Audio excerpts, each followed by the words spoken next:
Assalamualaikum warahmatullahi wabarakatuh. Halo kakak, apa kabar nih? Ketemu lagi dengan Ibu, dengan Wulan di Prodi Bisnis Digital Universitas Al Irsyad Cilacap. Kita ketemu di mata kuliah Akuntansi Dasar sesi ketiga persamaan akuntansi.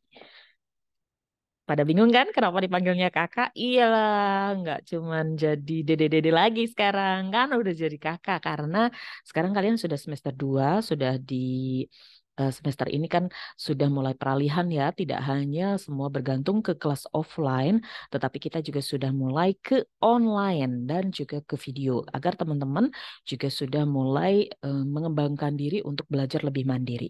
Oke, tapi tetap kalau nanti ada pertanyaan, silakan teman-teman bisa WA ke saya. Kemudian nanti kita akan bahas di kelas-kelas offline kita di dalam grup diskusi. Oke, kita lihat dulu unsur-unsur laporan keuangan itu dalam buku besar. Akun itu terbagi menjadi dua ya, ada akun real dan ada akun nominal. Yang real itu termasuk aset, kewajiban, dan ekuitas, sedangkan pendapatan dan beban itu masuknya akun nominal. Ini nanti akan menjawab juga pertanyaan dari Mbak Adisa. Itu pertanyaan, Bu, perlengkapan itu masuknya ke aset atau ke beban? Nanti kita akan jawab lebih detail. Oke, di sini akun tadi terbagi menjadi akun real dan juga nominal. Ini ada aset atau aktiva, ada utang dan modal kalau di kategori real. Aktiva itu nanti dibagi lagi menjadi aktiva, kemudian ada yang lancar, ada yang investasi, ada yang tetap, tidak berwujud, dan lain-lain. Sedangkan utang juga sama, ada utang lancar, ada utang jangka pendek, jangka panjang, dan lain-lain. Kemudian modal juga ada modal perorangan, persekutuan, perseroan terbatas, dan pendapatan itu ada pendapatan usaha, kemudian ada pendapatan lain-lain, kemudian ada beban sama, ada beban usaha dan beban lain-lain. Oke, jenis aset menurut keberadaan fisiknya. Jadi ada aset yang berwujud, contohnya yang benar-benar kita bisa lihat, kita pegang ya, bisa kita rasakan dan juga kasat mata. Contoh tanah, rumah, emas, uang, alat-alat kantor, mesin, kas, kemudian surat berharga, barang dagangan dan lain-lain. Itu benar-benar bisa kita lihat dengan kasat mata, dengan langsung, mata langsung. Tetapi ada juga yang disebut dengan aset tidak berwujud. Nah, ini apa nih? Ini kebalikannya. Berarti asetnya nggak bisa dilihat dengan mata langsung. Contohnya, hak paten, kemudian kekayaan intelektual, kemudian ada goodwill, merek dagang, izin, kemudian hak cipta. Memang betul sertifikatnya ada, tetapi kan aslinya paten itu seperti apa kan nggak kelihatan, ya kan? Goodwill itu apa? Nanti kita akan bahas juga. Oke, di sini nih contoh-contohnya tadi surat pencatatan untuk hak paten juga di sebelah sana, untuk sertifikat merek juga ada.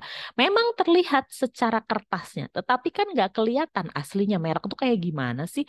Ya cuman ada di tulisan aja kan, nggak kerasa gitu. Tapi sebenarnya itu adalah aset. Merek itu bikin bikin aset, bikin merek itu kan perjuangan banget, itu bikin orang bisa tahu dari nol sampai tahu paham mereknya kita itu perjuangan. Makanya nanti ada model-model bisnis tentang franchise. Franchise itu orang beli merek gitu loh.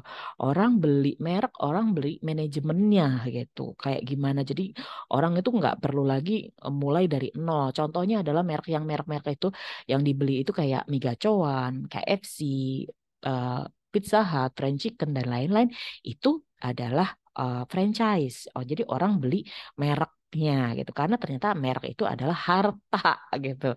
Itu aset ya yang benar-benar bisa diperjualbelikan nantinya. Nah, oke, lanjut dulu. Ini kalau jenis-jenis aset menurut konvertibilitas ini aset lancar. Ada aset lancar itu adalah jenis aktiva yang paling liquid. Jadi jenis aset yang mudah atau cepat bisa jadi uang tunai. Nah, aset lancar mempunyai siklus dan perputaran dan manfaat yang relatif singkat. Nah, biasanya jangka waktu perputaran aset lancar itu hanya 1 tahun dalam siklus normal perusahaan ya. Kalau yang lebih dari 1 tahun nanti masuknya bukan aset lancar. Nah, contoh aset lancar adalah kas, saldo di rekening, investasi jangka pendek, piutang usaha perlengkapan. Jadi ini perlengkapan juga masuk kategori aset ya. Kemudian ada persediaan, wesel tagih, beban dibayar di muka, dan penghasilan yang masih akan bisa diperoleh. Jadi ini nanti akan kita lihat lagi seperti apa bentuk-bentuknya.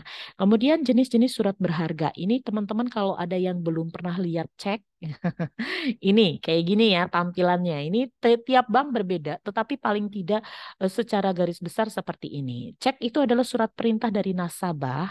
Dalam hal ini adalah pemilik dana dalam rekening giro atau rekening tabungan itu dikasih kertas ini, ngasihin kepada yang tertarik biar banknya itu bisa membayar tanpa syarat sejumlah dana kepada orang yang memegang cek ini.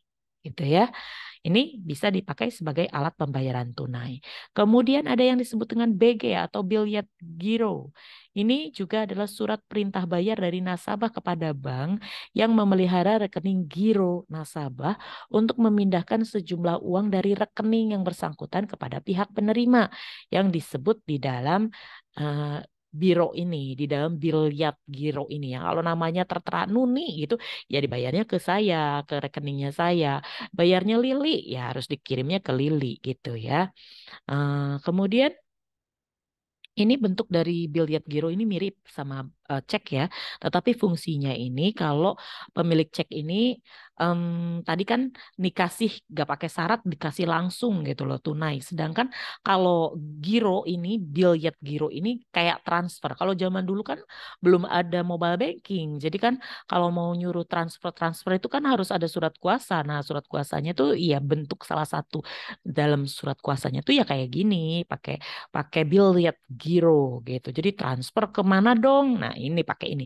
Kalau sekarang sih lebih mudah ya. Kalau kita pakai mobile banking aja kita mau transfer ya kita tinggal klik aja gitu. Bank A akan transfer ke bank B atau ke bank A atas nama siapa gitu kan. Seperti itu. Ini kalau kemudahan. Tapi kalau zaman dulu itu adanya biliat giro dan ini masih dipakai. Ini adalah alat pertukaran untuk keuangan. Nah, ini untuk detail-detailnya nanti teman-teman bisa eh, buka juga di Siraka ataupun di LMS ataupun di Google Classroom ya.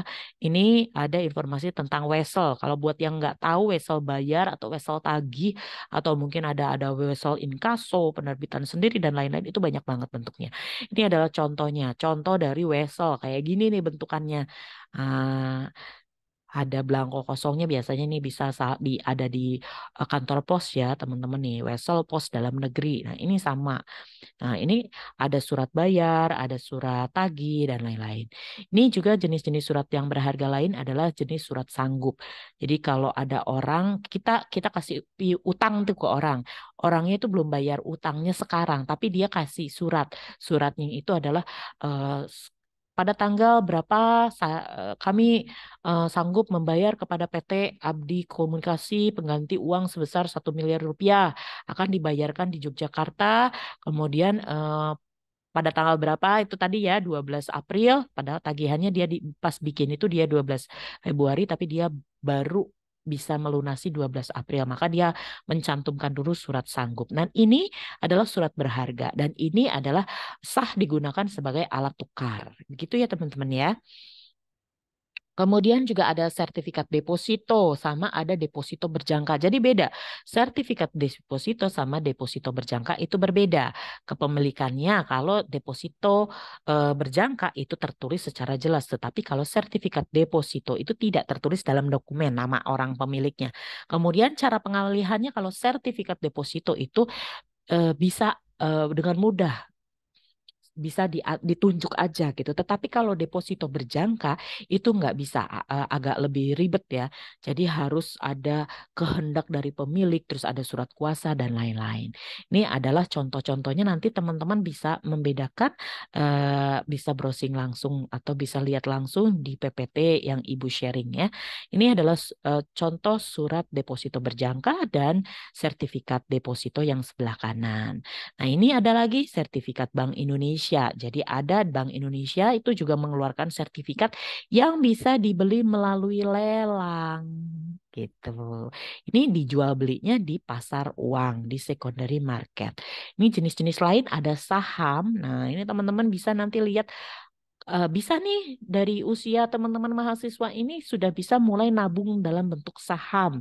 Jadi kita bisa punya perusahaan tanpa kita mengoperasikan sendiri.